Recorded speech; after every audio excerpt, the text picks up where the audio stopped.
That looks professional. Hey, Hey, how's it going? Wow. you know, my 3-year-old's got it in his head that he doesn't need a nap anymore. So it's made the last couple days interesting. You know, Well, so now you get this information, huh? it's my poor wife. Like I just went and bribed him. You just went and drive him. What did you tell him?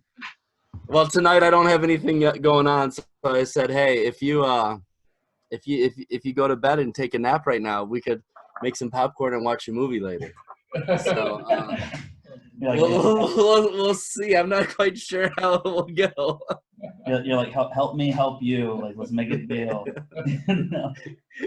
That's we try not to bribe, but that's half of parenting. I feel like so. Parenting. Yeah. Yeah.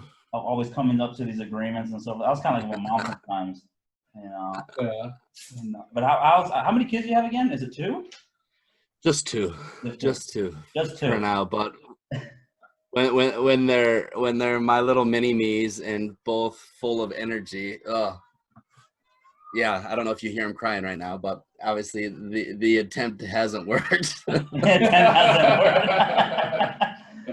No, how old are they?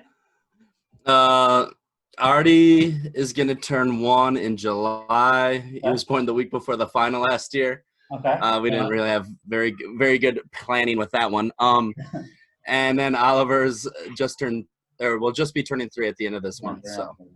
So that, I mean, at least, I mean, what was it? Like a lot of our players are saying too, like at this point, because we're supposed to be starting up next week in small groups, and some of them are already kind of like texting and saying, yeah, I can't wait to get out of the house because my kids and so forth, you know? Like, No, it's nice. without a doubt. Without a doubt, I'll have to be honest, with our 2 practices this week, it was hard to get out the door. Okay. For sure. Just because the boys aren't used to it. Like I've had to go out for different things during this time, but obviously, yeah, it's been minimal. So like, Daddy's got football again, and they're like, they don't know what to do, with that. So yeah, so it was good to get in the car and go someplace and have a little bit of normalcy, even though it's not normal whatsoever yet. So. Right. No, because I think you posted something yesterday where you got a drill from Coach Zeller from Hall. Yeah, Stick or something. I was like, oh, I guess they're practicing that, so that must be nice. King of the stick. I saw it, and we've done it both of our practices so far, and we had a casualty. One of our sticks bit the dust last night already. So, if you guys find if you try to do it and find a better option for sticks, let Coach Zeller and myself know. No, we got these like 3-meter long like broomsticks. They're like that thick, and we thought they'd be good, but one of our guys was twerking twerking, yeah, and it just because I mean that drill kind of more like a wooden stick version of like tug of war kind of one-on-one. Yeah, yeah. I mean, the goal, like at least how I saw them do it, and I saw it on Nelf's YouTube channel and etc. So I was like, hey, that looks fun, and at least there's social distancing too, right? So we'll give it a try, and and pretty much the way we do it is you have to keep the opposite hand on the ground, and if your knees touch or your butt, you lose too. So I mean, the goal is pretty much tug of war or push. Right. So yeah, it's a fun drill. I did it with my assistant coach. That's the picture I shared. Right. And who knows who would have won, but I'm pretty sure it would have been me if we would have won. You're like, time out, we're gonna make a picture, and then you just pull it and then you fall. No, but I was looking at that. Yesterday we were at our field kind of checking things out, just like because Coach Sebastian sent the guys out a video too, just so you know. So they know what to expect once they get there, because it's like we can't have people not knowing what's happening. But I think we have at least like 6 or 7 just like the normal offensive line sticks. And I literally thought about that on your post. I'm like, interesting. Yeah. You know? I was like, I can do some sort of competition. You know? Yeah, it's a good drill. It's fun. I mean, we're like, our coaches meetings consist of Zoom calls across the ocean now. Right. So because Dish and Dylan Rada are back in the States, so we've been trying to think up different things to do in the midst of this all. And it's a little mind numbing, right? Because honestly, I'm sure Sebastian has seen pics from other teams around Cech. There are people in full pads and just doing their thing right now. And I'm like, what are you doing? Really? And actually what I want to ask you, how is the rules there? Because I see full gear practice and I see guys like the rules like we have in Germany. I was like, what's going on in Czech? That's scary. There are no rules. There are no rules? Really? I mean, not that I like. There are no not that I know of directly. One of my assistant coaches said the association released some stuff. I just have a ton going on this week, so I have yet to actually find it. I'm more concerned about what's coming down the road as far as decisions of what leagues and are going to go on and whatnot. So I haven't read this, but he told me that he had read something from them, and I can't say that this is 100% sure. It's hearsay. I haven't seen it with my own eyes yet, but they said coaches need to wear masks and need to maintain a 2-meter distancing, but players don't have to worry about it, which I'm like, okay. So there's really not. It's hard to say. Like the Czech Republic, if you look at the numbers, we did really well, keeping flattening the curve, and keeping the death rate down and whatnot. And people started itching. Obviously, I understand why they started itching, but we had at one point 4 Thursdays in a row where the government just completely dropped something on all of us, and it changed what they had said before.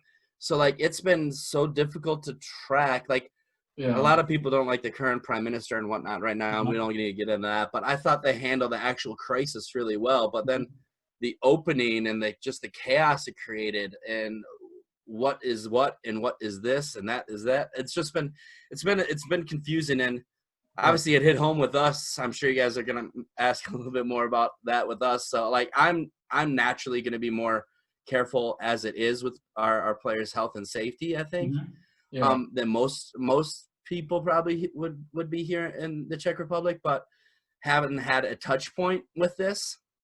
To me, going out there and putting pads on and hitting one, right? Like you guys know this, like after 70 days roughly in your house, you probably shouldn't be starting that way. You need to build a basis again. Yeah, exactly. I mean, we're back in, I mean, this is pretty much like, depending on what happens, it's pretty much like January again for us. Right, so right. So like, I mean, we're doing movement drills for the most part, and asking our guys and girls, because we have right now, we're not making these practices mandatory. They're optional because of it's, in my opinion, it's still pretty early, all things considered. But there was plenty of pressure from especially parents of youth to get back at it. So what we've been doing is pretty much club-wide practicing. And if we had everybody there, obviously it wouldn't be enough for us to manage coaching-wise. Right. But we know that we're not going to get everyone there. There's seniors that have written me, and they're like, Coach, we don't know what's exactly going to happen with this season, if we're going to play, if we're not going to play. Right now, I'm just going to focus on this. I've had parents write me saying, I understand what you're doing, and I'm thankful for it, but in my opinion, it's too early, and I'll write those parents back. Thank you. Can you please be a bit more vocal? Because, I mean, obviously the loudest voices always win out. So we're starting slow. There's disinfectant. We bought 10 1+ liter things that are all over the field. If we do anything with gear, we spray it down straight away. After things, we go around and have people put out their hands. And last night when we were done, Micah, Sebastian knows him, our big old line coach with a full beard. He's got this huge beard and this little mask on it. It's hilarious. And I was like, what he's covering, the beard, or what is there? Yeah, he should just wrap it up and use the beard. So he went at the end of practice last night, and we literally had a line of the 40 or 50 players there, and they just put their hands on it. He just went down the lines. It's like, hey, and for the most, and we asked our guys if they're not going to be aware of where they are on the field to wear something. They don't have to wear a full-fledged like ventilator type thing, but something just. Yeah. So, and I say, if you guys are getting lightheaded or you have asthma, just you can keep it around your neck. Just stay 2 meters away from each other. So, yeah, that's it's been interesting. It's been interesting. So, how many guys are you averaging right now at your practices right now? Because you said like 4. Well, I mean, we've just had 2. We just had 2. Okay. So we had a few less last night, which I was surprised because we were at 7 p.m. and not 6 p.m. So we're trying to juggle it because we'll have the U15 kids on the same field, but we'll divide everybody up, but everybody will pretty much be doing the same thing because everybody needs to be doing the same thing as far as football movements at this point anyway. And last night we pretty much did just ground up. You'll know this, just A skips, B skips, basic running, and getting that stuff back into our memories. So we've been averaging – I guess you could say we probably average, if you're going to the 2 practices, 45 players from seniors. Well, it's hard to say what age categories there are right now because we've changed them all up potentially. So seniors, let's just say seniors, U19, U17, U15, U12, we've averaged about 45, 50 from the 2 practices. And altogether, we'd probably, if everybody was there, we'd easily have probably 120, 130, 140 in there. Yeah. It's hard to say because we had to recruit some recruiting stuff right before this all happened, and I've dropped those kids messages and who knows who of those new kids is actually going to show up once, we get going. So it's been interesting. I mean, here's like really wild with us. I mean, we only allowed to practice because we are in the Bundesliga. We are a GFL team. Yeah. So our juniors, our second team, there's nobody allowed to practice. It's just our GFL team, and because we are in the GFL. So in whole Ravensburg, ice hockey, football, soccer, nothing happened, just real. And in Schwäbisch Hall, it's then also just 5-man groups. And in Munich, I see there's the U19 already allowed to practice. And in Dresden, it looks like also the whole field was full, but just from the pictures. So it's like a situation like in Czech, it's not possible here right now. That we have juniors on the field. This is for us in Germany. I mean, they cancel everything. So I mean, how serious is the start of August? I see August the league want to start. I think. How serious? August 15th. Yeah. I mean, everything that the Czech league. I'm gonna make sure I'm politically correct here, even though it's real talk, right? Yeah. Sebastian, you know it. There's fines if you say things. There's fines. Yeah, he can share that story with you later. It's on a YouTube video too. It's one of Micah's and my favorite YouTube videos of Sebastian ever. I try to hide it for him. I did not know this. I need this. It's the gift that just keeps on giving. So I'm posting it. No, it's all good. I mean, I've had my near moments, but I've been here long enough to realize things, and thankfully, at different times where I probably would have lost it, people didn't come and interview me. So I understand. But I mean, August 15th. I mean, they're saying they're releasing things. They released a preliminary proposal of what things could look like, at least for the adults and whatnot. That should get approved potentially by the end of the month. So they're shooting for that. The question is what we will do in the midst of it. We're waiting for some answers that I think are pretty important, like safety things. You guys asked about rules here. I mean, we're just basing everything on nobody's really paying attention to American football as far as the Czech government is concerned, which I understand to a degree, but it's also kind of frustrating because obviously it's a different, we know this, it's a different sport. It's the worst team sport probably for this virus. Yeah. And so we have to be careful. And I mean, Dylan Rita, who had it from us, like if you saw him with his shirt off, you think he's Tarzan, you know, like I don't know a guy who's more fit for a 28-year-old, way more fit than me.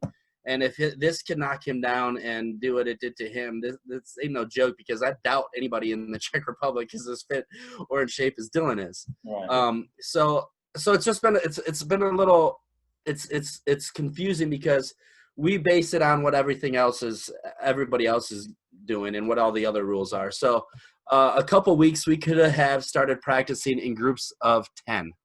Okay. We decided that was way too early. Like it was almost the very end of April they allowed that. Really? And yeah, and I personally, after what we went through, I'm like, that's not wise. And then how do we say who comes and who doesn't come? How do we manage that? I'm not willing to literally be out of my house trying to manage 100 and plus some people for 10 groups of 10. Right. And some parents really wanted us to do that. And I'm like, listen, would you want to do it? You know, like, it's true. You know, it's one thing to push on us. It's another thing to put yourself in our shoes. So we've really been basing it off of what's going on. So like last week, we could have started with events outside up to 100 people roughly could happen. And so we even delayed it a week just because that was too early for us. So we're basing everything kind of on what's being said as a whole and in general, but who knows what's going to happen August 15th. I mean, there's a mine up on the border of Poland and Czech where they have an outbreak, and that's the reason why we have some spikes in numbers this week. But I mean, we had 100 and then 70 and then 60 new cases. So we've seen a little spike this week in the R whatever deal is. Right. The reproduction value is over 1 again. And obviously it's a contained, they say, in a situation, but we had a kid that hasn't been to practice yet who couldn't show up Monday, was supposed to be there last night. He wrote me, hey, you won't see me for 14 days. One of my siblings went and met one of their friends, and that friend has COVID. So we have to be quarantined for 14 days. We'll see. So I'm like, well, after everything I read and after I went through it, make sure you have lots of vitamins, drink lots of tea, and get some zinc in you. Right. Because I mean, with everything going on, my wife and I just read up, because with having 2 small kids and whatnot, the thought of both of us getting hit hard with it was like, oh, what would we do? So we're basing everything off of that. But like even here, I don't know if it's made news in Germany, but there's been two new cases in 2 of the top level soccer programs here that were scheduled to start next week. So like, you know, I mean, and soccer here, they have money, right, to test everyone. That's the wild. So Germany also the football, soccer stops and everything is like, okay, let's see, they can do it. But I mean, because what I asked was, they can play without spectators. I mean, if we have fans in the stands, that's no reason to play this game. So in Germany, no, that's a huge thing for us too. Yeah, it's September what the RFVD is saying, but this is what the RFVD want. But we have a government who makes the rules, and this is why I really feel there will be. I don't see why they say 1,000 or 2,000 spectators in August, September, October. Why they should do that? So this is why. No, and I think people are hopeful here that, oh, you know, it's like the flu. When the weather gets nice, the flu kind of goes away. But like I keep saying to people, like, guys, I mean, I have 100 plus people that I'm concerned about, and then if you think of their extended circles, right? Like when the stuff went down with Dylan, and we didn't have a positive case here in Czech, so I think he probably, my opinion is he probably caught it en route going back somehow. Because we probably would have had other cases here, right? Right. Especially me, I sat right next to him, like when he would have been most contagious, you know, at one point. So, So I just tried to stay up on top of this. I'm no expert, I'm no doctor, but I tried to stay up on it just so I could lead well.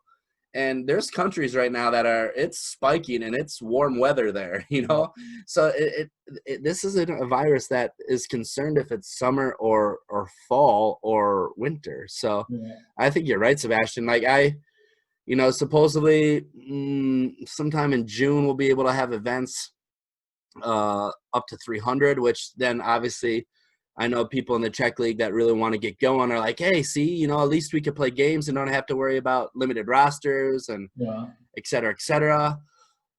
But for us, we were coming off of a really great year after a lot of big changes, worked our tails off, and this was going to be the year where we created stability. We had a bunch of new sponsors in place, but the agreements with the majority of them that they were going to start giving in March. Hey, what do people think? Probably you just not want to give the trophy back, huh? You want to keep it. It's around the corner right now. Like, it's in my house. Just kidding. No, I waited so long for that thing, so I'm not giving that up if I don't have to, right? Absolutely. And nobody's asked for it yet. I've done a couple podcasts and I mentioned it now, and I haven't had Radim or anybody send me a message saying, "Hey, we need to get that back." So until I get the message, I'll keep it here. Yeah, no, absolutely. That's great. I was there in the stadium. It was a great game. It was a roller coaster game. It was wild. It was. Wild. Yeah, I really wish it wouldn't have been wild, but at least it was a good advertisement for American football here. So. Oh, absolutely. Yeah. Coming to that, how you become that? How you become to hero playing football, coaching football? How that all was come together this year in 2020, still in Czech Republic. Yeah, I was talking I was talking to American Football International guys and Roger. I realized that it might be Chris down in Vienna and I that are with one team the longest in all of Europe, and I think I might have him just slightly edged out, but I'm not sure. He's my elder statesman, so I'd tip the hat to him if it was a competition in that. But I've been involved.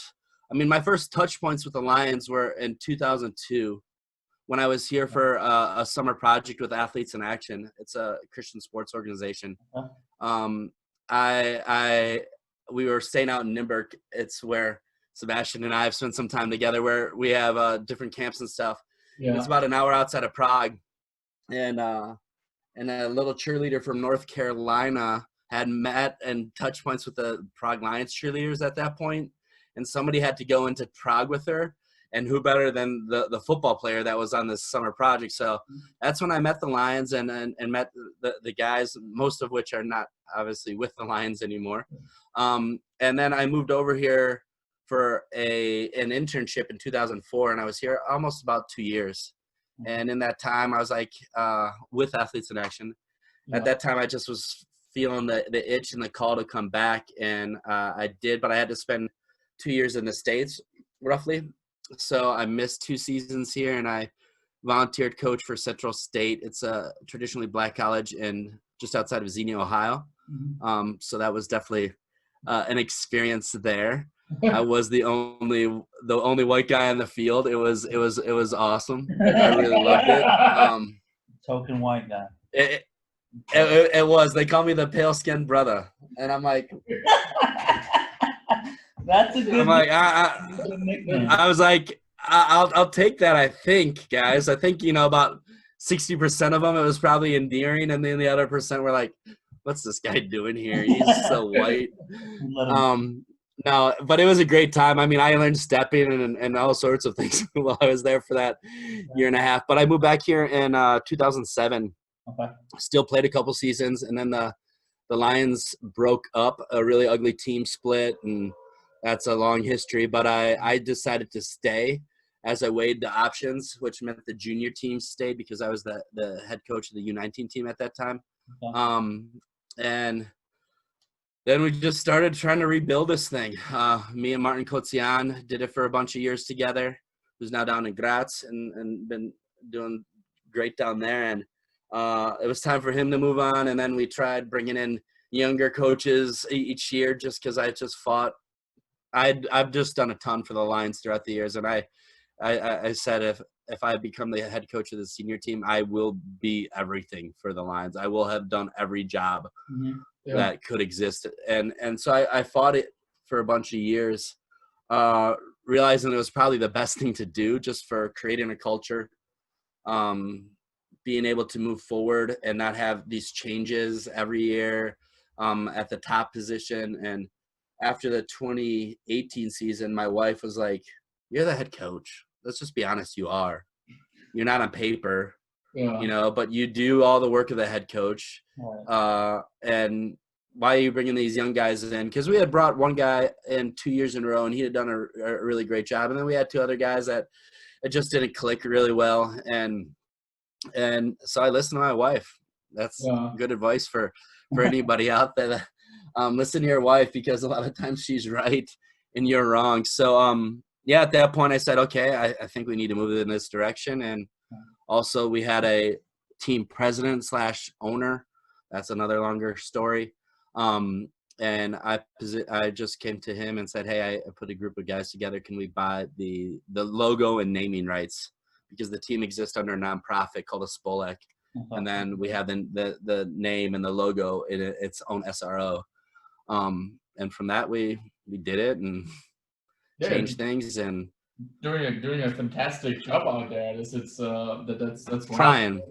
I was trying to research, but I don't really find it. Last year the championship, since how many years this was the first championship for the Lions? It's like over 13. 13, yeah. Okay. So 13. 13 years. The Black Panthers and the Black Hawks, they had them like their run over that. Yeah. How other question was that now you come the head coach, but you did already before a lot of stuff. How you always become to this good recruits? Because I remember the quarterbacks when I coach against you. The quarterbacks you've tried to get them. You tried to get them from me, Sebastian. we turned down everything. It's a lot of great guys you always bring in, like Dustin Haynes. I mean, come on, for everyone. I mean we've done pretty good in that. Of course, like I think every team in Europe, we've had some misses for sure. But as far as the players, we've done pretty good because for the most part, I try to work through personal contacts that I know, and people that I know, and I can. In Dustin's case, Dustin and I, golly. That's a good question. I have an email started for him that I need to send him today. He's at Nebraska coaching with Frost right now still. But I got in touch with Dustin. Oh, because we had a former player that played years ago that was doing his MBA at Oregon. And he had a couple of the football players in the program. His name's Gary. And Gary got me in touch with Dustin before all this happened. And I actually was at his last Civil War in Eugene. And we tried to connect, and it was just crazy with everything going on with that. And so we had been in touch for some time. And just because those relationships happen through somebody that I know, and I could be in touch with the guy, like even Mike Hayes last year, who was supposed to be playing obviously for us right now, but is back in the States. And who knows what's going to happen going forward right now. The plan is to him be our quarterback, but we'll see. I got in touch with him when I was looking for a quarterback the year I brought Cech over from Eastern Oregon. I got in touch with Mike. So him and I had been in touch for probably a year and a half before Mike even came over last year. So I think it's just personal relationships. And then I don't like I love Will and the guys at the podium and whatnot. And I do utilize those resources sometimes. But the biggest thing is I try to get in touch with guys' coaches. I follow stats. I'm a bit of a dork with that and follow stats, whether it's a D3, D2, lower D1 schools, and reach out to coaches. And a lot of times coaches are really blown away that were reaching out to their players, and it opens up some opportunities. So I have coaches in the States that keep it in front of their guys, that there's this team over in Prague, and this guy I know, he's a good guy, if you guys are interested. So that's really helped us too throughout the years, is trying to foster those relationships. Everything's relationship, right? So trying to foster that relationship, be real with people. And I think for the most part, you know, we do have some bumps in the road here and there. Like every team, there's some things some balls that are dropped on either the import side or the team side at different points. But for the most part, we've always really, even in missing situations where we missed, so to speak, we've always done well by our imports. So I think we got a pretty good name for the most part. Too. So that helps us too. Yeah, and then making also a good commercial everywhere on social media and all that stuff. And of course, the players you got use, they're great. Always tough to play against you when you have great quarterback, right receiver. Then Lukas back in the day on running back. Have fun. Yeah.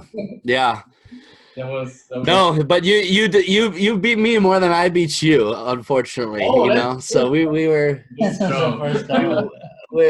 we were going through some growing pains still at that time. So but it's you live and learn. But of course, absolutely.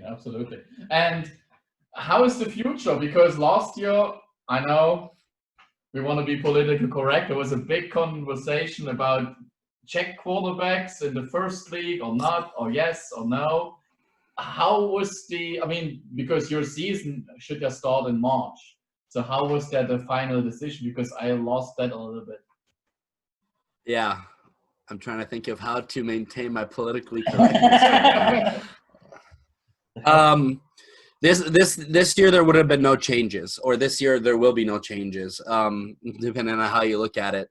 There is a very good possibility next year that right now it looks like it will be the case unless something changes, which I hope it does change, because I understand why people want to do this, but I don't think it's good. But I think right now I would say they're set to have a new rule next year where you could have 2 imports if they're not quarterbacks.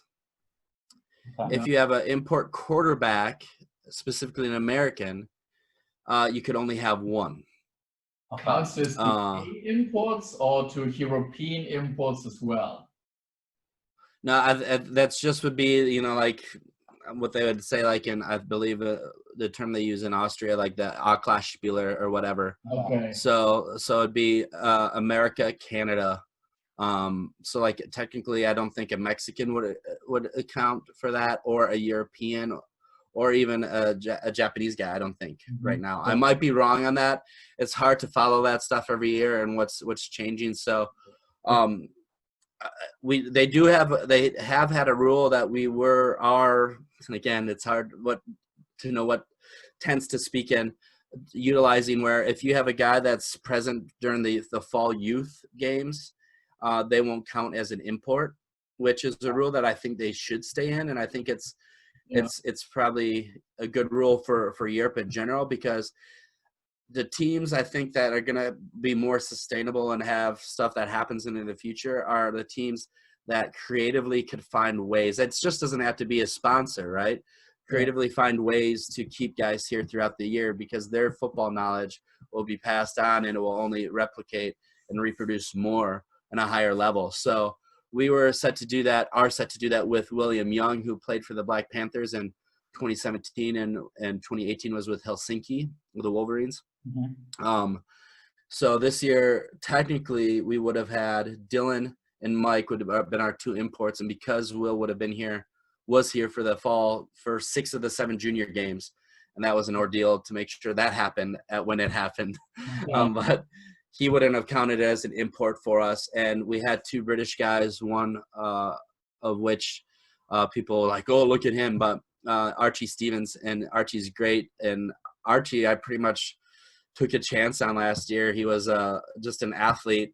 I saw him jumping and doing all these things, but he had played quarterback and went to a podium event, one of the breakout series they have, and he and I saw some of his numbers and some of his video, and I'm like, this guy could be a pretty good receiver. And if he's willing to come here for, for room and board, let's see what we can do with him. And he's arguably, he is the best tight end to ever play in the Czech Republic, hands down. And he was set to play again this year. And when everything happened, he's like, if I'm going to be sitting in quarantine for 2 months, I think I'll head back to the UK. Yeah. So, so like the UK guys or European guys wouldn't count. So the question is, if this does happen, what we will do, because our goal before this all happened was to be doing either CFL Cup or or something like that next year. Yeah. That was our goal for 2021. And I don't really want to do like what you've seen Swarco do at different times in the past years, where they'll have a guy that just plays these 2 or 3 games. Yeah. Unfortunately, we just don't have the money or the resources to have a guy here, even though he would be helping as a coach and would totally be helping our program. It's just, it's financially kind of tough, especially if he's not going to be playing in the Czech League. So we haven't really worked out like what we want to do next year, and trying to figure out too if that rule is going to exist if a guy is present during the fall for youth games, how we could leverage that, so to speak. But obviously, I mean, in my opinion, I want to develop Czech quarterbacks, and you and I have had this conversation. Personally, I want Czech quarterbacks to develop, and I have done the best job I can with what I am given, or what walks through our doors, right? That's what I'm always limited to, is really what we can recruit and the kids that start. And I've had a couple good kids throughout the years, and unfortunately they didn't continue on. And a couple other guys that, were good, but they just weren't willing to do what it took to be more. So I would love to see Czech quarterbacks developed here. Obviously, when we talked about the Czech senior national team too, it's a huge need. But I think limiting imports is only going to affect the level and the product on the field. And I mean, one of the arguments is, but people in the Czech Republic, they don't know. And I'm like, come on. Like, if you go to a game and there's beautiful passes and touchdowns scored, you could, like, an uneducated fan could see that, as opposed to a guy who can't hit an open receiver if his life depended on it. Yeah. Or you can't even do that, so you just hand the ball off. There's a difference, and my argument has always been, I don't think a Czech kid who turns on, I mean, the Czech League's doing some really great stuff and getting us on TV. We were on TV three times last year live. 5 total live games last year. We were in 3 of them. And I think a 10 or 12-year-old Czech kid who's watching TV, I don't think he's going to watch an American quarterback and be like, oh, it's an American, I'll never have a chance. No. Like, I think he's going to see it, and it's going to inspire him. And that's what we need. We need a little 10-year-old, 12-year-old athlete to get involved in our U12 program, because he wants to be like that American, not because in his little mind he could rationalize, oh, that's an import, I'll never have a chance to play quarterback, so I'm not going to do it. I mean, like, those are some of the conversations I have, and it's just tough because we catch flack here for imports and whatnot, but it's like, we follow the rules. We don't actively recruit from other teams unless those guys start a conversation with us first. Because we realize we need a strong league here in the Czech Republic. So me cherry picking a team an hour and away, it might help me, but it's going to hurt me and the good of the league in general. So we try to stay focused on ourselves. If a guy writes me a message and says, hey, coach, I had a touch point with you. You seem like a really good guy. You know your stuff. I'd like to play for you. I'm not going to say no to him. But I'm not going to be the guy that's jumping out and doing this. So, like, people give us a hard time, and sometimes when it comes to things. But it's like, guys, at the end of the day, me bringing over, like, even Archie, like that, Archie was a development project last year. And then he ended up having 18 touchdowns in a 10-game regular season. And he was a development project, like sorry you can't develop guys. Like, what do you want? Like, you know, like it's a really cumbersome position to be because I tried to just take the high road and focus on us. That's always these conversations you have in these smaller countries because you have also less football teams, and then you start to create one group who say, no, we want to go this way and we want to go this way. So in Germany, it's just so big, it's just like a 300, 400 teams. So there is just rules and you have to stick with it because you can't get 400 teams right. And sometimes I feel in Austria and Czech and also in Switzerland, so smaller stats, so it's nice everyone is involved, but sometimes the rules getting too much. It's just then I know we want more teams on one side and we want more local quarterbacks on the other side. We want to sell a product, you know, and we totally sell 60 handoffs a game. So we want to passes and you know, because Czech Republic has great athletes over all the field. You know, and everyone want to get beat. So, and you know what I think is interesting too. You brought up that's a good point too, because I think like even you look at you know it because you coach them directly. You look at the DBs in this country. I'm a former DB myself, back in the day, and we have great DBs in this country. And one of those reasons we have great DBs is because they've had to face American quarterbacks. Oh yeah. You know, so like everything is cyclical. So like when we're talking about things, you and I with other people about the Czech national team, this was one of those conversations we had when you were on a Skyping in and we were all around this table. I said, guys, we have to realize you think will help the level of Czech quarterback go up, but we're going to hurt the level of receiver and DB because they're not going to be going against competition. So, like, in reality, we aren't helping the level of football increase by this. We need to be more proactive in thinking through how do we develop those local kids. Oh, absolutely. Not how do we say no to Americans, because who knows? My speculation is it's a lot of work, right? Like you got to bust your butt. Like I know we lost probably half a million crowns because of COVID of sponsorship, you know, to pay for things. And maybe it's because guys don't want to do the work to go out and get sponsors. There's money out there. It's just whether you're going to do the work to go get it. Yeah. So. Yeah, that's the biggest thing I see sometimes. I see like there's one way to slow down or to shut down the imports, but it's also another way. I mean, why are we not talking about every team needs a manager, an official manager? You know, why not we say every team needs at least one full-time coach? Two. I mean, it's good for me as a coach, but you know, it's also to get something done around the lane, because who will coach this local quarterback? I agree. I mean, like who sorry. That was gonna be my thing too. It's like, well, now you're talking about coaching. Like now that brings forth another topic. How good is the coaching? Not only coaching in general, but how good is the youth coaching, the youth structure, youth football in Czech Republic? Because if you're not prepared to be able to, you know, start producing those kids from a coaching standpoint, then you shouldn't have a discussion about having already that end result and saying, hey, we want to play with the Czech quarterback. You can't do it if you don't have everything along the way to get to that point. It's not going to work, you know? No. Because like everybody, you're right. Say, oh, everybody wants the next Marco Ehrenfried from Hall, like when I was at Schwäbisch Hall that we had, you know. But it's like that's great. Yeah. And don't get me wrong. There's kids out there when you see them and you see them at a young age, like even here in Ravensburg, I think he's 15, 14, whatever. But this is the thing, right? Like, even for example, like I could work with him, but who's going to keep working with him throughout the years to get him to that point and then even further? Yep. You know what I mean? And that's why I don't think people are doing that, really. Yeah, it is. With all the good things. No, it's spot on.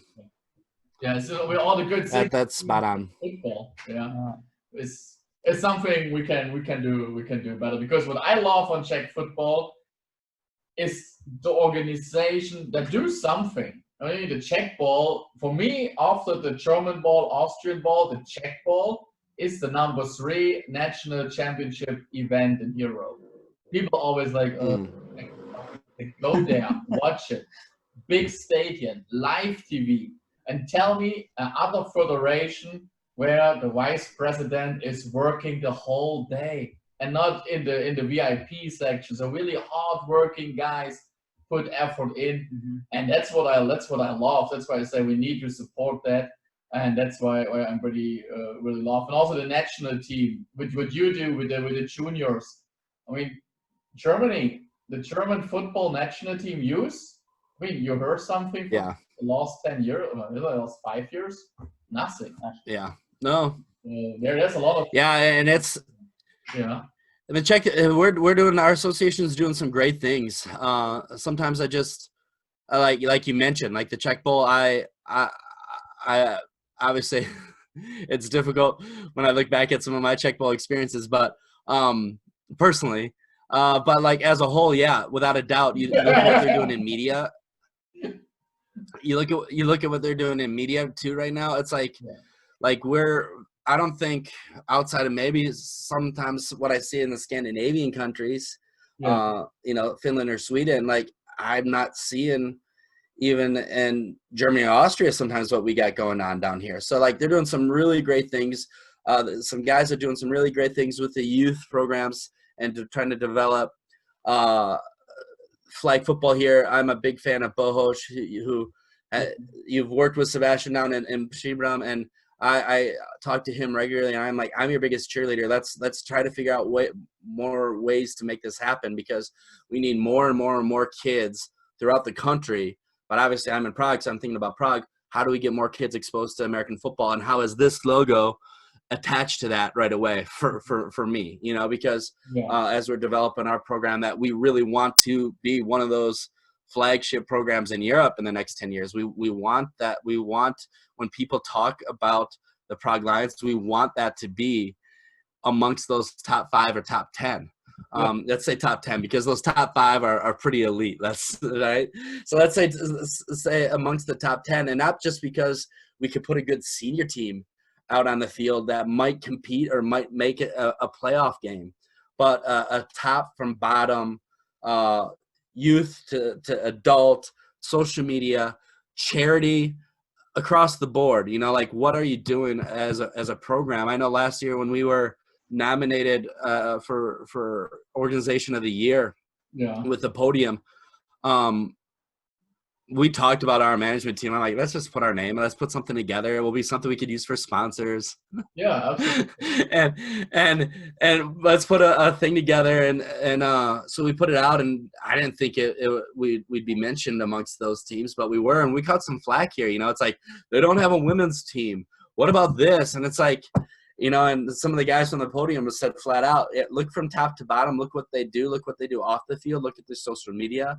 Look what they've done. And so like our goal is to regularly be in that. And for us to get there, obviously we need to look at how you get there. And you guys have hit it right on the head, like youth, media.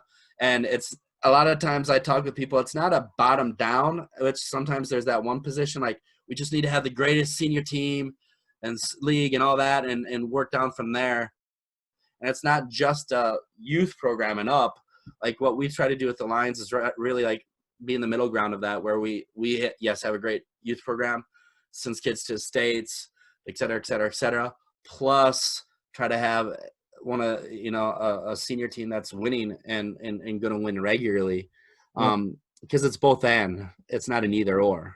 So, so the league's doing a lot of great things. Just sometimes, like whether we're talking about this import thing, sometimes it feels like, why? Like that's what my question. I like, why can we already have a pretty conservative import rule, way more conservative than Germany. At least you're not in the German league, which is totally different. That's where maybe you can say, hey, let's make some adjustments. But for you guys, no. And I mean, partly I wish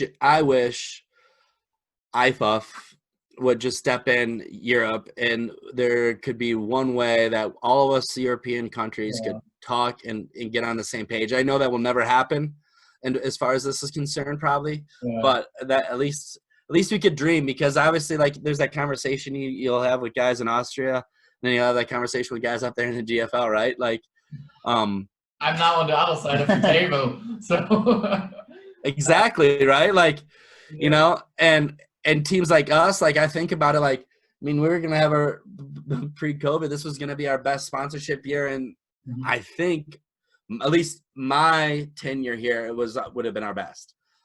Back in the day, before I was ever involved, they had Boeing and Snickers and things here, but that was before my time. But as long as my time goes here, this would have been our best year, and still, there's no way our budget would compete with any of the GFL teams' budgets. Right. You know, it's just the reality. So it's like, how do you? And this is one of the things that I think they're wrestling with here in Czech too is, and then we think about it in Europe in general, is you don't want to lower the level to bring up the level.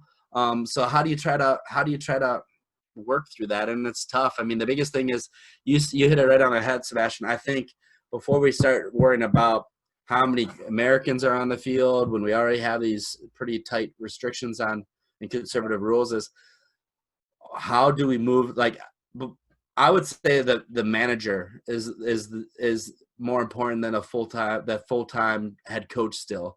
Because that manager, if he well, but this is why, I mean, you know why? Because if that manager does his job well, it's going to create the opportunity to have that coach.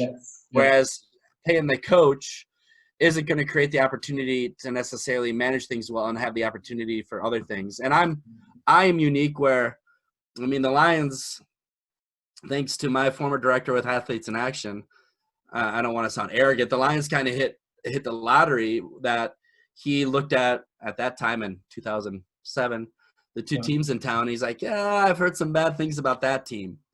Let's go we're going to put Zach with the Lions. And little did they know, anybody that's even still with us from that original, little did they know that I would stay here this long, that I'd marry a Czech, that I'd help and do all these different things throughout the years.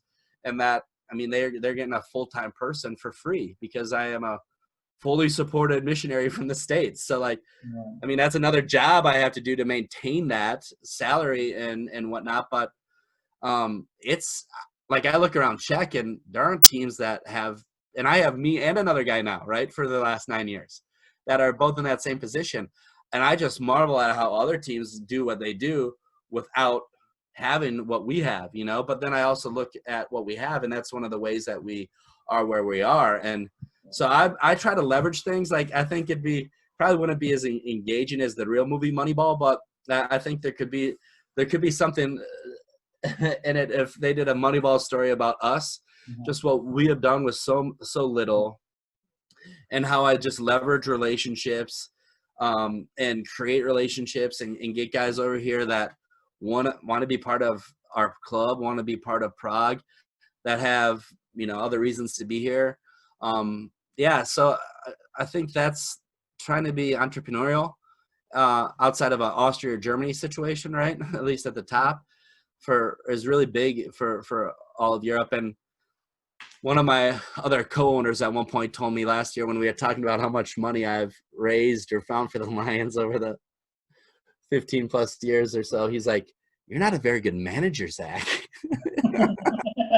If to have that much come through. And I'm like, yeah, but here's the thing, like, I've always been managing crisis to crisis until it really, like, the last year or so, it's started to calm down and normalize a little bit. But man, just going from one crisis to the next crisis nonstop, you just try to stay afloat. What everyone know outside of, I mean, or when you visit a game in the Czech Republic, it's always, you see the colors, the orange and blue. It's everywhere. And this is when my first year, when I was there, was like, Jesus, how we want to beat that, because you're coming there to Prague, and I mean, obviously on the social media and on the fan base, everyone you facing this huge orange wall, you know, and that's in fact as an opponent as well. I mean, I don't care who we play. I mean, that looks great, and there's a lot of people doing a lot of things right.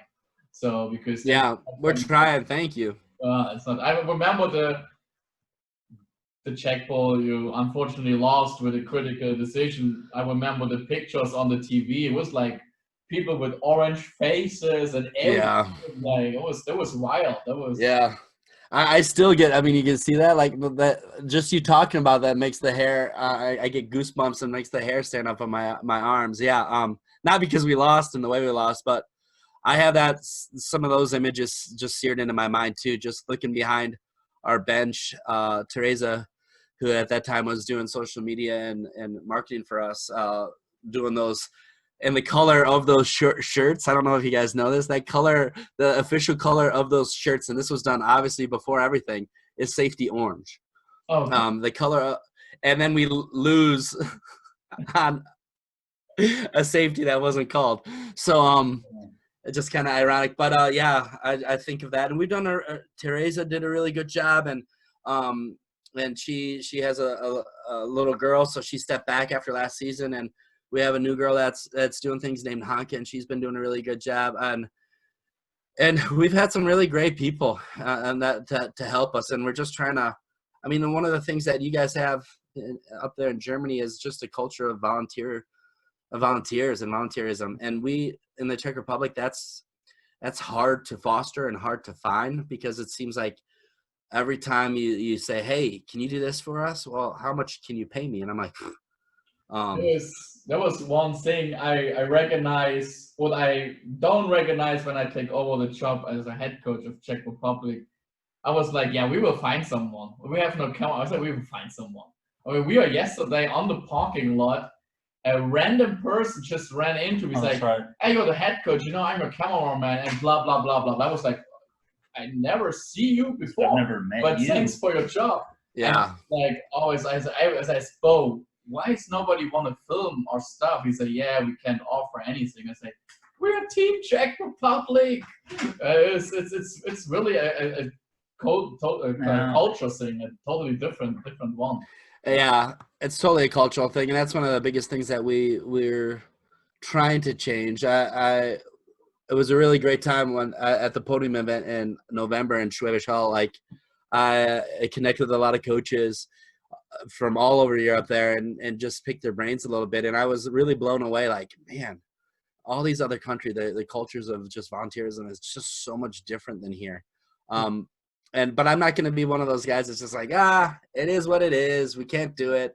So like we're trying to get in front of that a little bit. So, and we've seen some things even this off season. Our main physical trainer, we did a couple social media posts saying, hey, there's this opportunity, be part of the family, build up your resume, et cetera, et cetera.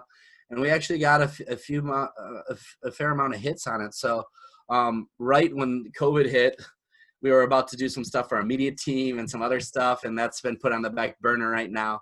But we're trying, and it is, what can you offer, right? So like, if we could offer some merch, stuff like that, but really just the biggest thing is like trying to create a culture.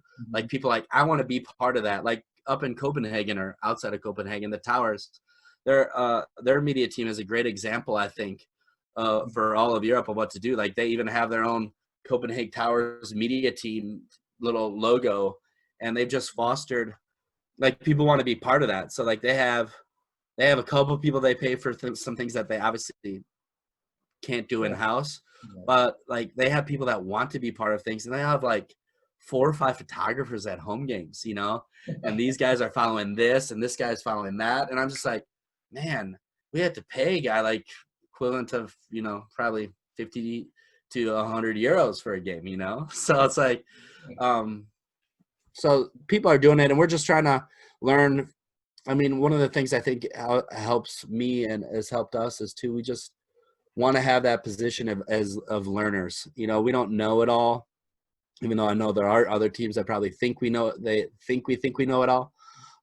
But we just want to constantly be learning. And so like, even when I get being able to have a conversation with you guys or those other coaches at that camp, or you guys talked to Coach McCorney this week. Him and I had a Skype call for a couple hours, or Zoom call for a couple hours last week. And yeah, just picking guys' brains and learning and trying to figure out how it's done in Europe, from some of the best, and from guys that might not be the best, but are yet doing some really great things that if you just keep tapping the rock to steal something from Villanova, where I've spent some time doing some coaches stuff with my coaches. They have that phrase, tap the rock. Sooner or later, one of those taps is going to be the tap that cracks it. So that's just my approach here in the Czech Republic. And the question is how long?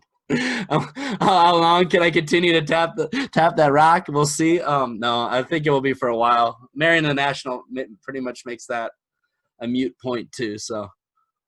Yeah, you get a dual citizen. We see this week on your. That's right. On your close. It's the next step in it. It's the next step. So I'm not there quite yet, but I'm another step closer to it. So yeah. I still got to take the Czech history in government test, and the Czech test I'm not too concerned about because it's a lower level than I've been speaking and writing for some time. But yeah. Okay. Wow. No, I mean, and that's the whole thing you're kind of talking about. It's also like when you talk to other coaches, I mean, also bringing experiences where you've been from, let's say, program to program, you kind of see, hey, like I've been at this program, I saw that we kind of lack this, or this was good. Like one of the things I noticed in Poland is also Poland is one of those countries that even though football's been there for 12, 13 years, they do things really well. Like marketing and media in Poland is insane. Yeah. You never see anything like this. Like yeah. the Panthers, like they're one of the top teams. Even when I was in Gdynia, with us, we did a big thing too. I remember like the year I came in, essentially it was actually last year, 2019. But I remember like they had said like literally like I went in there were no more physios, team doctor was gone, there was no camera people basically, and I'm kind of like, of course in the beginning it was kind of like, oh crap, but then I was like, all right, like kind of learning where I've been at before. I literally remember telling our manager, I was like, put up a post on our social media, say that I need filmers for practice and that, right? And they're like, yeah, but we can't pay. I'm like, just put it up, right? Next thing you know, I literally had 2 or 3 filmers, and all they said was, it was like photographer guys or guys saying, hey, is it okay if we do a little doc for you or take pictures in exchange to do film? I'm like, do whatever you want, I said, if I'm dropping F-bombs or anything, please don't post that. But other than that, like, and there's ways to go about it, especially where you've been at programs, you see what works. I know like at Hall, like I remember our filmers were getting paid. Yeah. We'd be looking for filmers and making posts on social media because like you said, everybody wants to kind of be a part of it, and especially like you said, to pad up the resume, a lot of young people are trying to do that, especially people in college that need some sort of experience. Yeah. And now you're trying to totally. It's big. That the towers have an example that I really just would love. Like they have some great video content, and they got connected with a startup like when it was legit, like startup. No, you couldn't be more of a startup than it was at that time, and now it's grown in part because they got connected with this great program, and it gave them content to share and sell. But they've stayed with them even though that. And the towers still don't pay them. It's still a partnership, and it's like, so I keep just telling our folks, we just got to keep, will we get anything from that post? Then I'm like, if it's an hour of work for that post that we put in, like, and it doesn't go anywhere, but then we do another post and that post might hit, like, is that not worth it? Like, so my thing is always try, right? Like always ask, always try. And in the Czech Republic, like that's one of the things that helps me here too, is because I have that mindset that is definitely very American, right? Mm-hmm. Like me not asking, I am just making the decision for them to say no. That's right. True. So like, why would I do that? Like, I don't know, so like, even like there's a couple little partners we have around where I live. I've lived in this building since 2007 and 3 different apartments in this building now in flats. We're in the biggest variation there is now, but I know these guys. I know these guys, and I could go in and do they sponsor us huge amounts of money? Absolutely not. Is it another opportunity for our imports to get another meal that we don't have to pay for in a week or 2? Yes. Does it make the imports more happy? Yes. Mm-hmm. Does it increase their business for the maybe €1,000 equivalent that they put in? Heck yeah, because who could say, we have 3,000 people on followers, I think, on Instagram right now, and then another 8 or so on Facebook. I mean, these smaller places, they at best will have 1,000 on Facebook and a couple hundred on Instagram. So like us instantly getting that in front of them, and then when we have the opportunity like last year to win the Cech Bowl and be on national TV, like we got our biggest sponsor now for this year. That is the one sponsor that gave before this all happened. Vanguard, it's an American company, and they made it possible for us to go to Ostrava a day early, stay in a hotel. Guys didn't have to pay out of their own pocket for that, and that was one of the reasons we won that game. And they were so excited by that and timed it out perfect so that like I put on a Vanguard hat right at the right time when the cameras were showing. But like it's a bigger company, obviously. Yeah, we had it figured out. I actually told the guys in the headsets, I said, hey, one of you guys make sure that hat's ready for me. So one of our GA type guys was on top of it, and he got it to me straight away. But yeah, it's one of those things, like keep trying. And you know, I was talking to one of our guys that does sponsorship stuff for us. He's like, man, we just got to go after these big guys. Why are you gonna try to do this? And I'm like, you know, like I said, can we do both? I said, can we do both? Because right now one of the reasons I was talking to Stefan Dunn and Vienna was just with their imaginary game they're doing. We're doing something similar that should be shared any day now on social media. Just another way to make some income during this and for people to support us. And so I was talking through him, and I think he gave me some ideas, obviously, what they're doing. And I said, hey, we're thinking about this. So I haven't actually talked to him to see how they're going to do things on the 31st for this game, what they're going to do. But we have some fun ideas. And I was talking to my guy that does sponsorship, and it was a good conversation. I said, here, we want to do these live. We're going to be doing a live show more than likely in place of it. And I'm trying to get some people involved from the States, some pre-recorded stuff and whatnot. We want to do these shows anyway into the future because I think it's a way for us to market ourselves. Similar to the radio shows back in the States. So like, this is good preparation for us. If we could get a couple €1,000 and as a result of, 10 hours of total work, to me, that's worth it. And let's try to find somebody who can give us some bigger money right now. That's the question, is who? I mean, it has to be somebody in the medical field or something that hasn't been hit in this time, because obviously we had a couple sponsors that are so dependent on foreigners and tourists. They're not gonna things aren't looking good for them, until there's a vaccine, more than likely. So we got to find somebody else. But yeah, I mean, look at all this, because like you were talking about too, it's also more about you having kind of like that American mentality where you're saying like, why not ask, and I think about now when you talk about it, 100% I see that's more from like us in the States a little bit, where kind of more like, it doesn't matter if somebody tells me we don't have money. Like remember when I was up in Kiel with Coach Parker, when Dish was up there also, like we went up to sponsors ourselves trying to get asked for more money just to bring in another input. And people were telling us don't have money. And then funny thing was, the sponsor would say, oh yeah, just ask us if you need anything. And we're like, okay, and kind of looking at all this, like, because I noticed too also, and like, of course you're a pastor. I mean, 100% this also has to do with bringing your faith into all of it, because being there for so many years, like you said, you've gone over basically, bumps on the road, trying to fix things and patch things up. Like 100%, like your faith has a big impact on this as well, right? Without a doubt. Yeah, without a doubt. Yeah, and that's one of those hard things here in this country. I'm sure Sebastian has heard some things about me from other people across this country, because the Czech Republic being they're proud of how atheistic they are.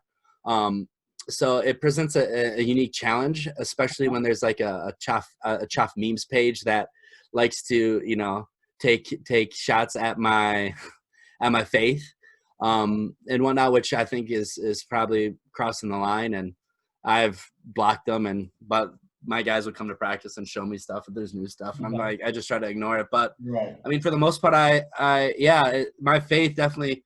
If I didn't have faith, there's no way I'd still be here. because some of the stuff that I've gone through from the team split to literally I lost all my friends in 2009 during that team split, like within football. Like I actually told one guy, and we've gone for this guy and I have gone full circle since then.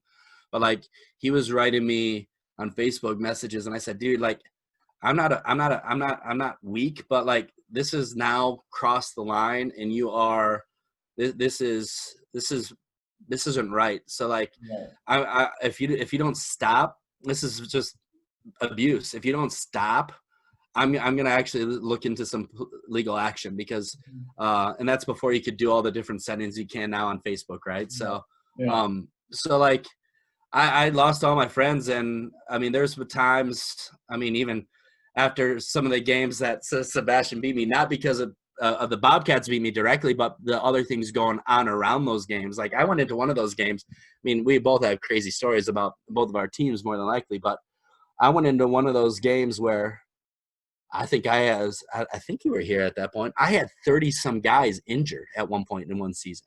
Like it was like it was crazy, you know, like and they weren't all injured too. I mean, there was guys like just like dudes like, I just don't want to go, coach, and like stuff like that. Like, so it's not just the one team split. It's just like these things throughout the years, me being thrown under the bus. Zach Harrod's this, Zach Harrod's that, and if I didn't have my faith, I would have been gone for sure. There was moments even since I married my wife. We've been married almost 6 years now. Early on, where I pulled a bag down from, and I said, "Let's pack this. I can't deal with this. Let's go." But I'm committed to here, and I want to see. Obviously, I want to see people believe. That's the biggest reason why I'm here. But beyond that, I really want to be.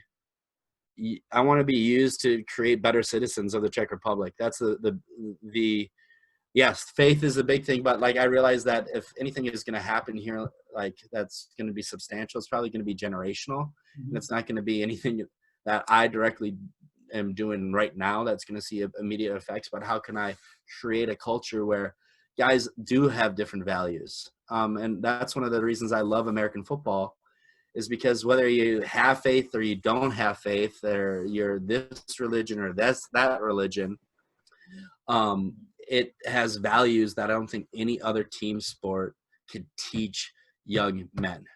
I think this is the greatest, and you guys probably agree with me because we're all football coaches, the greatest sport to develop men, and not men that are just like, hey man, you know, like the guys that are running out right now, put on their pads and out just to hit each other, right? Not necessarily that, but like men that care, you know, that men that are going to stand for something. And I'm really grateful for what we have built and are building here at the Lions, that, you know, part of our identity is Hope Month during the Advent season, where we do a toy drive and go to the largest cancer ward here for children in the country. And that we are the team that's done games dedicated to firefighters, games dedicated to policemen, to cancer awareness, and that we've always led that way. And there's always been something undergirding who we are, and it's not just because Zach Harrod's faith that drives that, but it definitely, we've created a culture. And even the people that were here before me, there's a guy named Mike Wisdow who was here before me and years before me, and his thing was sport with a purpose. So like that's even before Zach Harrod ever showed up to the Prague Lions.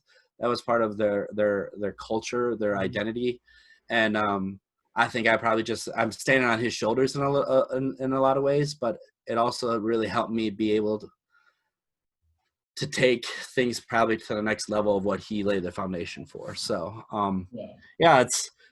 it's unique, and that's also creates obviously so many other opportunities. You know, like when I think back to some of the opportunities at football. Like I was writing some of our supporters today, because we're in the midst of a global pandemic. We're also switching organizations right now of how we're here, which I'm asking our supporters to stop giving with one organization and start with a new one. Not the best timing, but I have to do it right now because of this permit was allowed to this time. There's this thing that was allowed, and it's all happening right now. So Okay. we have to do it, and we're about 60% of everything transitioned over, which is a good place to be about halfway through the month. But I was writing somebody today, and I'm like, and I just said flat out, like, I love American football. I think it's the greatest sport. I'll talk your ear off about it. But at the end of the day, it's a game, and right, let's be honest, it's a little foolish. I love it to death, but, it's a little foolish. But the ways that American football has changed lives here of my guys and people I've seen and open up doors and opportunities for us. Like, one of the things I share often is a few years back, I was on the equivalent to, like, what the Today Show in America would be. And I had a 10-minute live interview speaking Czech on, like, this big stage. And I was the interesting person of the day. And I'm sitting there, this is a few years back, and I'm sitting there, a kid from a small town in southeast Wisconsin. And I'm like, I'm speaking the second hardest language in the world for Americans to learn. Oh, for everyone, yeah. I'm like, and I'm sitting here talking about what we do in American football and my faith on national TV. And it's one of those things that I really have to balance, because obviously being in the Czech Republic and the climate of everything here when it comes to faith and religion, I don't want to be labeled the Christian team, and we're not by no means. No. But the minute that others try really hard to make it seem that way, so it will limit the amount of guys. I think that's just guys get spooked a little bit sometimes about me because of what they see. So it's one of those really weird things that I've had to learn how to manage throughout the years. And I'm thankful for the block features on Facebook and Instagram. That helps. Yeah. I mean, I never saw it like that. Maybe because I always say I get lost in translation in Czech Republic. No, I always know. I mean, when we play against you or against the Lions, I always know, because this is a team who never gives up because they believe in something. I don't know in what, but they believe and they will fight to the end. And this is what helps me to get you guys still focused until the last second, because I say if one team is not giving up, then this is just the orange guy over there. So, and also, I mean, I'll be honest, like you've coached against me and you've coached to a degree with me at different camps and stuff we've done. Like, me, I'm not a Tony Dungy type guy, like this quiet, like, or Lovie Smith, I got their both of them an art, like something framed with both of them here, because it's a nice reminder for me just to calm me down sometimes. I'm a fiery guy, and I sometimes get in trouble with the officials, and but I always try to I always try even with those guys, even if I'm freaking irate and stuff's going on, to try to shake their hand, and if I don't do it that immediate day, come back to them the next time I see them and say, hey man, it's behind us, let's continue to try to build this game here. And so I think sometimes even my fieriness has actually helped me show my faith in some more tangible ways, because they see this forgiveness stuff that Zach talks about. He needs it too, and he's not afraid to say that he's just a messed up dude that needs this Jesus guy. So some days I need him more than others. Like when there's an obvious safety that we would have won, I needed my faith in Jesus in some really tangible ways in that moment. You handle it way better than I will. No, I mean, but you already talked about a little bit. I mean, at least, like, I know Coach Sebastian told me a little bit about you, since he was in the Czech Republic. So, I mean, at least for me, firsthand, kind of seeing like what you post and stuff, I never really had the thought that it was like, oh, this is like a Christian team or so forth. And this is like coming from me, where I grew up a Catholic. I pray and so forth. I've coached with coaches that are completely on the opposite side of the scale, and even for example. And I mean, I've had buddies of mine who try to push faith like upon people, and I'm never that person. I'm like, you're about developing men with values for then when they go back into the community, they're able to give back. Because as coaches, we're teachers to try to help. Because like I know for me for a fact, like and I remember it's been 7 years since I've been here, since 2013. I would have never thought I'd still be here, you know. And it's just by by the big guy upstairs. That's essentially the plan he had in store for me. Did I know this was going to happen? No, right? But at the end of the day, it's like you said, like we're all in it essentially for the same reasons as coaches, for the most part. You know, like when you for the most part, especially the coach out here in Europe, because like out here in Europe, like even for you, like there's no paychecks being chased and so forth. Like if you want the big bucks, you want to coach for money, you go to the States then. You know, out here there's more, you're more on a deeper level, and it doesn't necessarily have to be faith or religion, but for the most part, what you notice a lot of coaches out here, it's more to help develop men. You know? Yeah. That's kind of the big totally. Yeah, and I mean that's at the end of the day, like my mindset and thought is this, that if a guy's life is going to be different because of me, maybe, you know, one of my boys, Oliver or Artie, in 20 years is going to be the one that maybe introduces his kid to faith, you know, somebody down the road, like because that's how, like, this long view approach to things that I take, whether it's faith related here or even with football. And I would love in both those levels to find a way to accelerate things. Of course, who wouldn't? And we do look for those avenues to accelerate growth and whatever growth it might be. But yeah, that's the biggest thing, is like, we just need men that actually care, and men that, you know, are going to fight for what's right, and not, you know, just be these he-man woman haters, you know, but actually be better husbands and be better dads. Absolutely. No, that's true. I mean, and you look at, it's interesting listening to everything, like not only coaching, but everything you've been doing, you know, and then you also have you've got K Noah that you're doing as well. So you're basically you're busy man out there in Prague. That's the reason we have the video call, because we're getting great. We gotta give K Noah and Ben a shout out. I met Ben in Schwäbisch in November, and we just hit it off, and he actually knows one of my college football coaches that slept on his couch in good old Oshkosh, Wisconsin. And we had this touch point, and it was after the whole conference had ended, and him and I stood by his car, and we talked for about an hour. And my wife has been sending me messages, "Where are you?" Because I took my wife and the boys. We went a day early, stayed a day late, just a little change of pace at that time of the year for us. And Ben and I just hit it off, and I said, "Hey, I got some ideas, and if we'd like to partner on some stuff and whatnot." And it's been a blast. And one of the ideas is the ambassador program. So each day Ben's thankful for COVID, because COVID actually opened up some of my time and whatnot.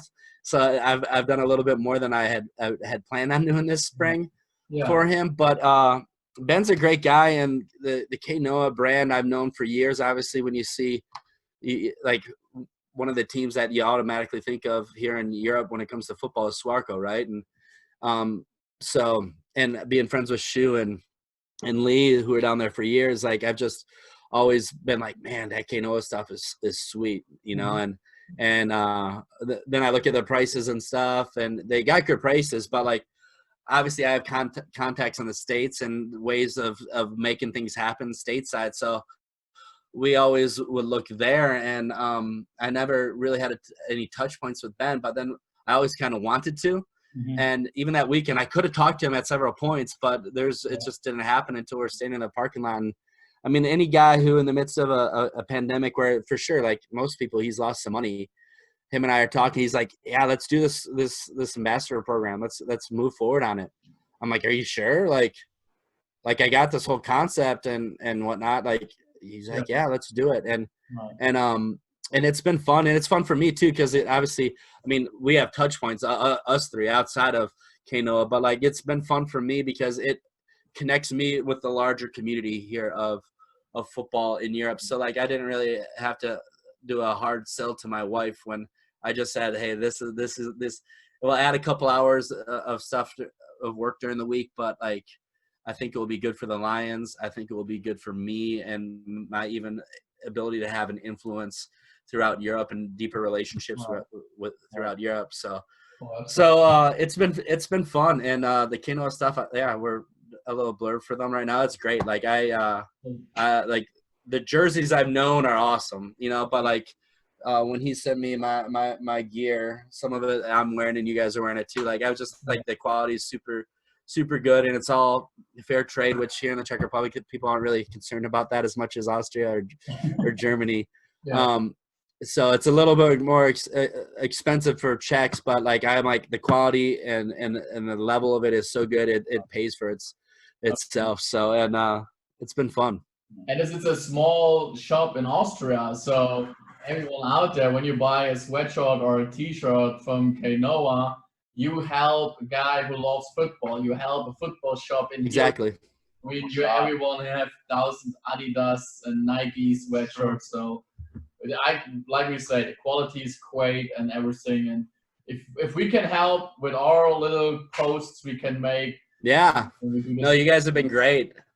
And Ben's a forward thinker too. I really love working with him. Like this week he's got a few bigger projects and things he's working on, so we haven't been in touch right this week as much. But I mean, he's sold stuff to some of those to some bigger companies, let's just say that. And as a result of selling some of his past designs, it's just opened up other opportunities for him to have his own factory, but to do things in the right way where they're not taking advantage of human beings for their own sake. So yeah, Sebastian, you hit it right on the head. Like it's a shop in Austria, and it's a European company that does obviously have a factory elsewhere, but they take care of their people. And even in the midst of this, even just asking Ben some questions like, is this actually affecting your people? And he's like, we have to take precautions, but thankfully it hasn't. So, and I think we're over 900 today followers on Instagram, and when my social media team here at the Lions took things over, I think there's just about 200, and we haven't even started using any boost or advertising yet. So, which is a big thing. We're just doing it all organically and with the ambassador program. Thanks to guys like you. So last week or week and a half ago, the goal was to get it over 700, something like that. And now it's 900. Yeah. So I think we're spamming them, but you know. I don't care. I put it out. Sebastian's putting on everything. He's yelling it. Literally, we went to the grocery store. Like the first day it came out, it's like, put your gear on. We look identical walking in. Well, are you guys wearing the same sweatshirt right now? Is it the black? Yeah, I got that. It's on the drying rack right outside the door. Thankfully, it's a little warmer here, so I didn't put it on. But too, but we do everything for the show. You know? We do everything for the show. That's why I'm wearing the T-shirt, even though you can't really see the Kinoa. But I'm wearing the T-shirt, and I noticed afterwards, after you guys started talking this, it's great stuff, and the streetwear Ben's starting to do, it's really good, and they got some other cool new fun T-shirt concepts that we're going to be sharing here soon. So I really. It's fun to be attached with, in my opinion, the best European provider of teamwear, and like that's just an honor for me. So like Ben thanks me for my help, and I'm like, man, it's kind of fun for me, but like I should be thanking you. So it's a great company, and I'm happy to be part of it, and really fun to be connecting with guys like you and so many other of these ambassadors as we're introducing them and rolling them out. So. Yeah, so as soon as the borders open, because we are from Dondurn, like 30-40 minutes away. So as soon as the border's over, we will go say hello over there. Yeah, Ben actually wrote, "Hey, you need to come down," and I had to look at it on a map of where it actually is, because obviously I've never heard of it before Ben. So yeah, he's like, "You'll have to come down for a weekend," and he's been great, even to the point like sending my boys to Kinoa jerseys. And some stuff where, if you look back at my social, we did like on draft day, Ali holding his jersey up, you know. So, Ali's been like, "Daddy, you talked to Uncle Ben?" football jersey? Daddy, Uncle Ben football jersey? So it's fun too that, you know, like he's slowly becoming part of our normal family dynamic, and that my 3-year-old knows of him. So great. No, it's good. But anyhow, I think we'll let you go because your son's probably waiting for you, saying like, hey, like our deal's probably done. Yeah. No, he's not getting a movie tonight, and my wife wrote me in the midst of this that he's not getting anything the rest of the day. Everything's been forbidden, so I have to go. Good.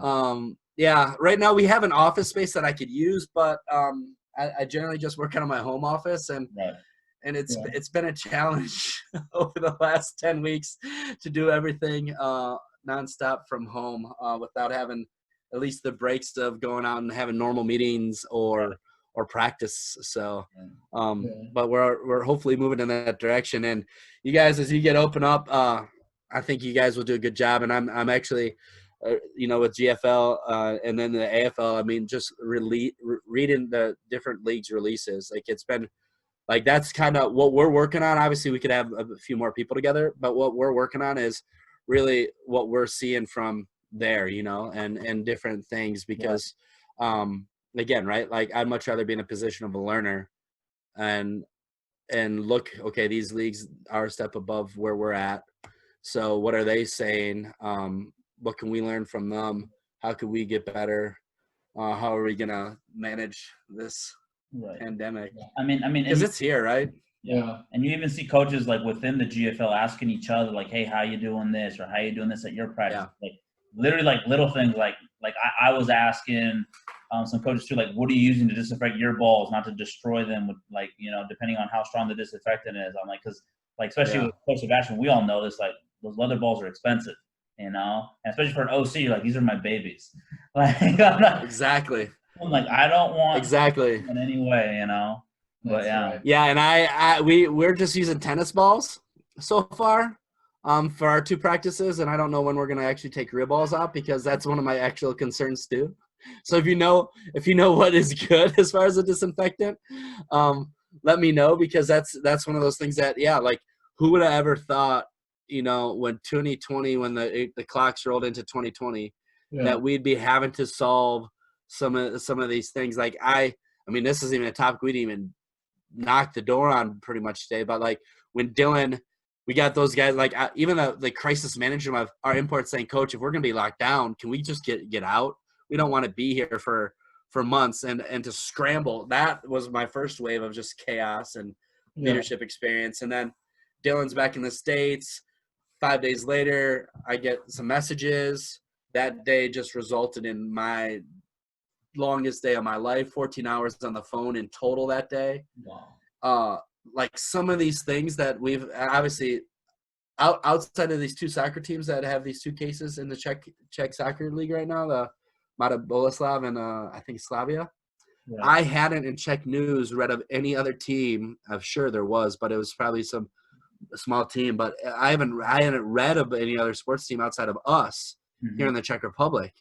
And so, I mean, we're just all having to solve things. And I think one of the biggest things is us actually just going back to it is having the humility to learn. And it's awesome that coaches are speaking with one another. I think that's one thing that we just need to see more happening, whether it's association, people from association talking to coaches or coaches talking to them. I think right now the biggest thing for us all moving forward is being able to have real dialogues, and that's and realizing this is the best for the game moving forward, not for the Prague Lions or this team or that team. So no, yeah, 100%, because that's what you see out here. It's like, especially coaches and stuff, everybody wants to have some sort of, it doesn't have to be a season per se, but everyone's trying to have some sort of games or whatever. Everyone wants to play at the end of the day. Yeah. But we're looking at, okay, how can we play but make sure that everybody is safe, you know, the players, the fans, everybody involved. That's the biggest concern, you know. Yeah, because, I mean, what do you do? Like, I mean, here's the thing. Like I said with Dylan, like, I guarantee you, I cannot think of any other player in our country that plays football that is in better shape than that man. Yeah. And he had severe pneumonia and was coughing up blood. and yeah, you know, that's not something that I want. And then thankfully he self-quarantined once he got back to the States. So nothing happened with his two small children, because he's got kids that are just about 6 months younger than my kids, both. And so nobody else in his family got anything, because even when he wasn't in the guest room of their house, if he was around the kids, he was wearing a mask and they were washing hands and et cetera. So, but like, that's the thing that scares me the most. Like that day when I was fielding all those calls, because yeah, most of my guys, they are younger, they are fit, like they'll probably get over it.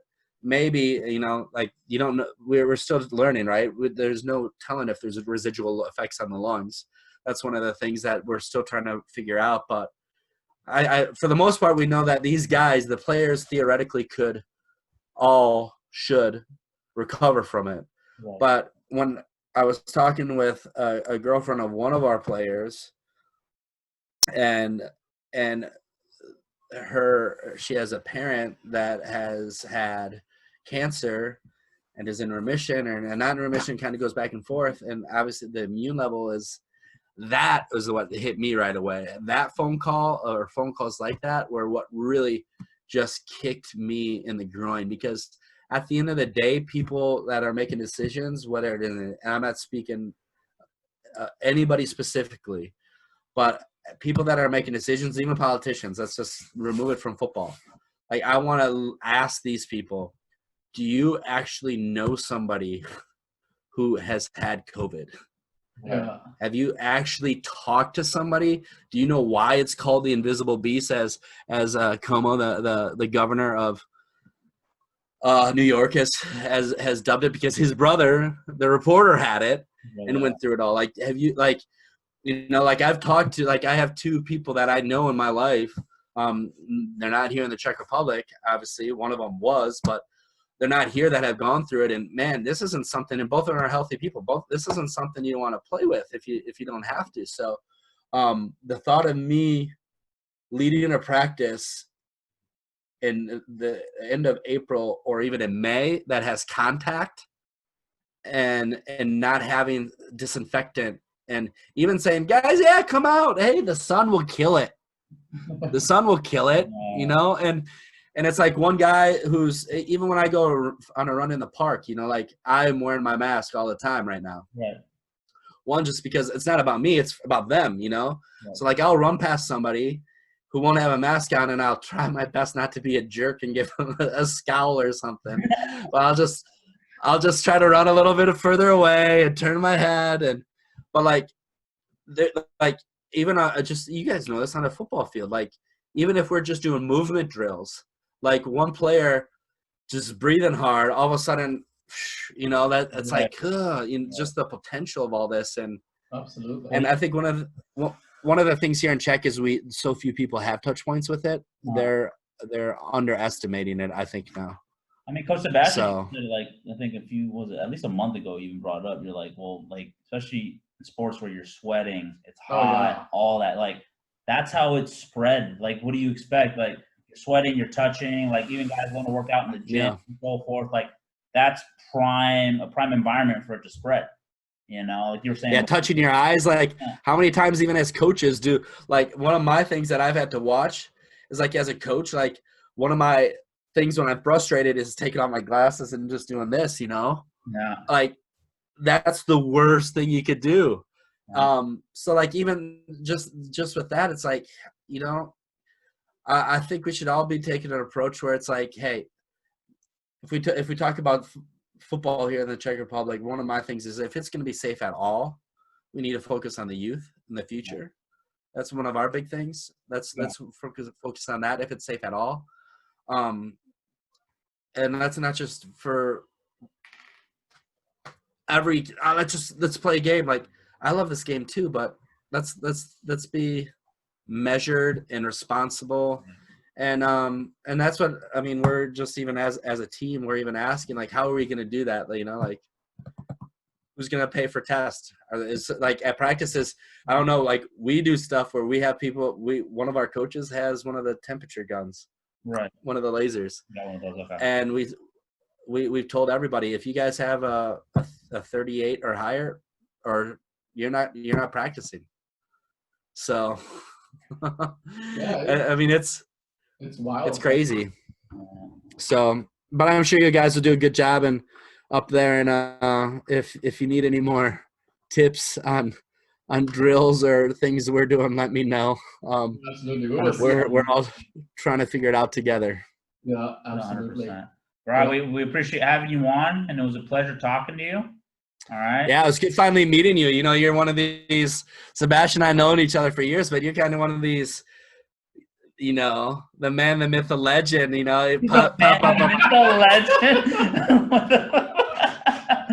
Well, I just because who's this like a couple of years ago, I'm like, who's this guy that keeps popping up on all my news feeds or stories? Like, people are constantly sharing about you. So, you know, it's the man, you know, the legend.